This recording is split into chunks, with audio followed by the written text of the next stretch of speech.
How does a country heal from centuries of slavery and the additional strains of colonization and civil war? It starts with understanding history, says Armindo Jaime Gomes. But Gomes, a historian, says there's not enough scholarly work being done about his country's past, in particular, Angola's link with slavery in the United States. Nós não temos estudos. We don't have the research or publications or institutions dedicated to this subject. We don't have bibliographic references that support what we know, other than what Europeans wrote in their own way and for themselves. Gomes complains that Western accounts often do not include the barbaric practices. For example, he says after Britain abolished slavery in 1833, the trade continued illegally, and Portuguese slavers were ruthless in avoiding being caught. A técnica usada por portugueses. When British inspectors reached Portuguese ships, they wouldn't find any slaves.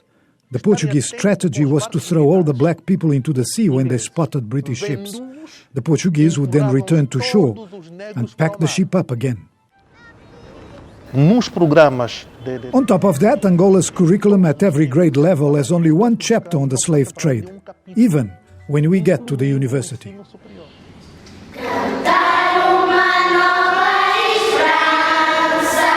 At the Colégio Ayoub Middle School in Luanda, in the studies of slavery, teachers are careful not to provoke resentment over race.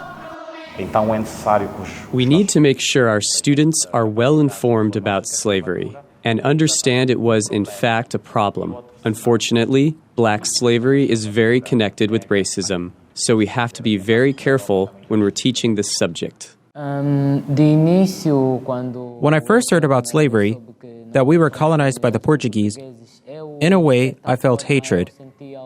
It was a new thing for me, but with time, I got to learn that slavery existed way before, and in the ancient times, it was part of the rise of some kingdoms.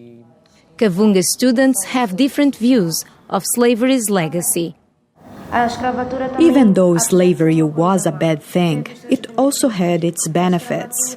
Slavery helped many countries in Europe, and Africa also got exposed to other cultures.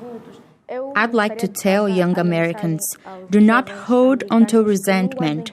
Now we have to be more correct, have better ideas than our ancestors, and prevent slavery from happening again.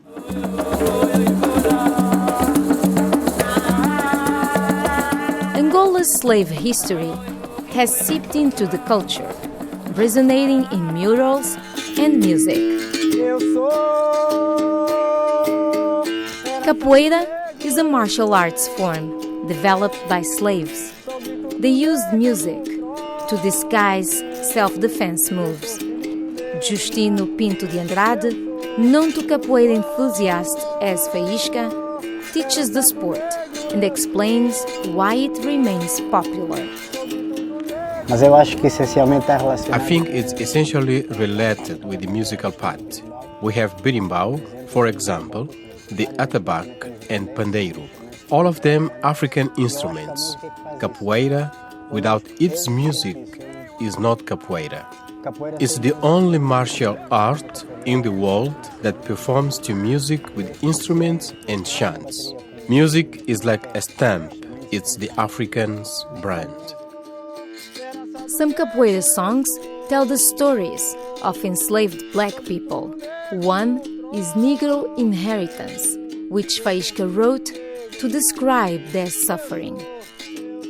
For a man to know where he's going, he must know where he comes from, right? Informed by the past, Faísca wants what Angola's students also say they want, to move forward. Mayra de Lassalette with Betty Ayoub for VOA News, Angola.